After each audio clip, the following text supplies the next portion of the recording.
Ki, gak bakal kemana rezeki Pak. Ngaso dulu dah bentaran. Allahu Akbar.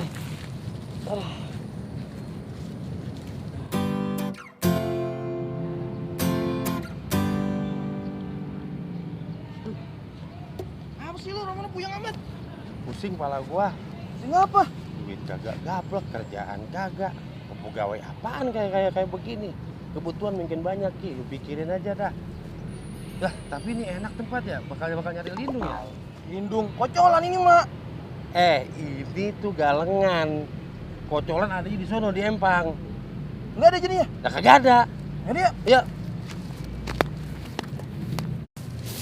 No, Empang sebelah sono. Ah jauh banget. Jauh apanya? Kagak, jalanan bloknya begini. Jadi kagak jadi nih? Kagak usah. Lah, rumahnya bawa balik tuh. Lah, jadi ngapain di situ? Tahu lagi senang aja kayaknya. Panen aja yuk. Ayo.